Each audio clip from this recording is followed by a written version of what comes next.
Bitanica All-Star ტურნირი გრძელდება, წინ ჩვენ გველოდება ნახევარფინალები. პირველ ბრძოლაში ერთმანეთს დაუპირისპირდებიან გიორგი ნიჟარაძე და გიორგი ქვარიანი. წინასწარ შეგვიძლია ვთქვათ, რომ ერთ-ერთი გიორგი აუცილებლად გავა ფინალში, რომელიც სულ მალე გავიგებთ. შეგახსენებთ, რომ მოთამაშეებს აქვთ 9 მცდელობა და ამ 9 მცდელობის შემდეგ მხარე, რომელიც უფრო მეტ BTNC ტოკენს დააგროვებს, გავა შემდეგ ეტაპზე, ანუ ფინალში.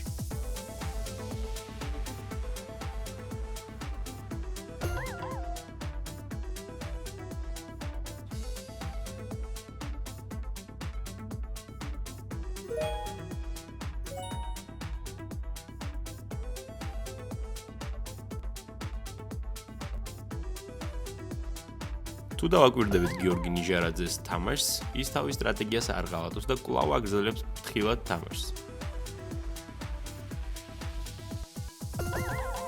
ამ ეტაპისთვის ანგარიში 193-ით 175-ია ქვარიანის სასარგებლოდ, მაგრამ ნიჟარაძეს ერთი მცდელობით მეტი აქვს.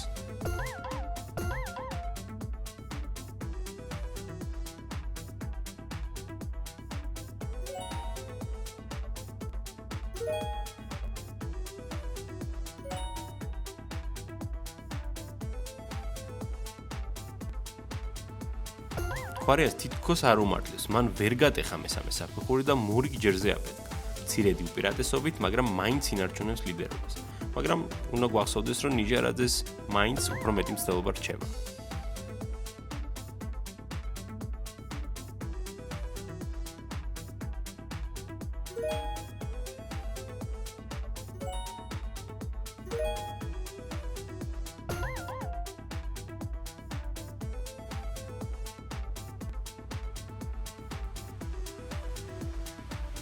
და ბოლო მცდელობა დარჩა ქვარიანს, მოდი ყურადღებით ვადევნოთ თვალი მის თამაშს და სამწუხაროდ ის პეთქდება მეხუთე საფეხურზე და 482 ქულით ასრულებს თამაში.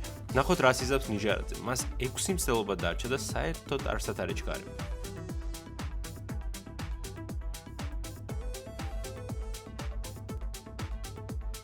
და ამ სტრატეგიამ გაამართლა. 5 მცდელობით ადრე მას უკვე აქვს 514 ქულა, რაც ნიშნავს, რომ გიორგი ნიჟარაძე ჩვენი პირველი ფინალისტია. მიულოცოთ მას ფინალში გადასვლა.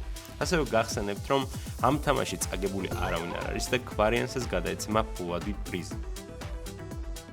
გიორგი ნიჟარაძე თავის სტილიდან გამომდინარე აშკარად ტურნირის ფავორიტია. ჩვენ კი წინ შემდეგი დაპირისპირება გველოდება. ამ ჯერზე ერთმანეთს დაუპირისპირდებიან გიორგი ნოზაძე და საბა ბაძღარაძე. ორი მომთამაშეს ვუსურვოთ წარმატება.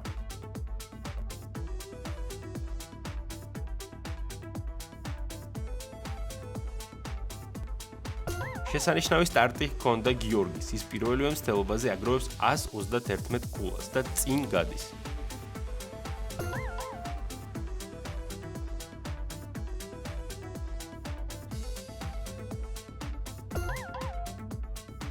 როგორც ხედავთ, 6 და 7 მცდელობა დარჩა გიორგი და საბას შესაბამისად. ჯერჯერობით გიორგი ლიდერობს.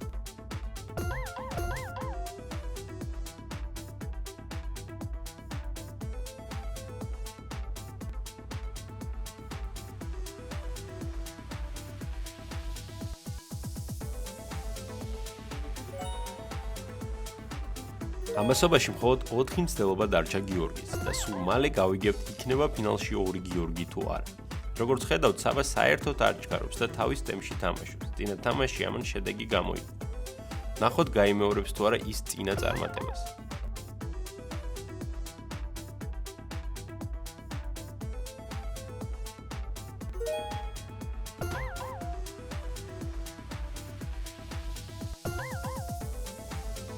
და აი ბოლო მცდელობა დარჩა გიორგის და ვნახოთ რას იზამს ის და სამწუხაროდ ის ფეთქდება მესამე რაუნდში და ამთავრებს თამაშს. ვნახოთ ეყოფა თუ არა მას ეს 350 ქულა.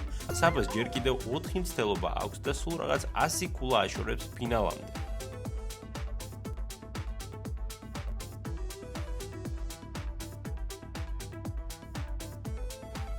სამი მცდელობა დარჩა საბას. 2 მცდელობა, ანგარიში 350-ით 296-ია და საბას კიდევ 2 მცდელობა დარჩა, ძალიან დაძაბული დასასრულია.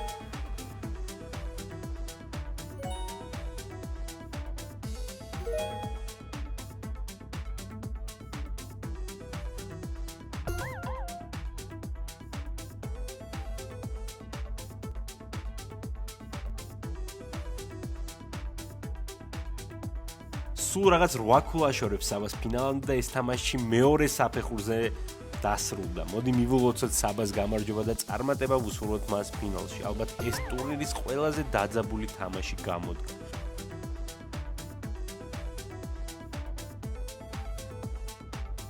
ჩვენ კი წინ ფინალის თავარი დაპირისპირება გველოდება. სულ ცოტა ხანში ჩვენ გავიგებთ, ვინ გახდება ბიტანიკა მაინსის All-Star ტურნირის პირველი გამარჯვებული.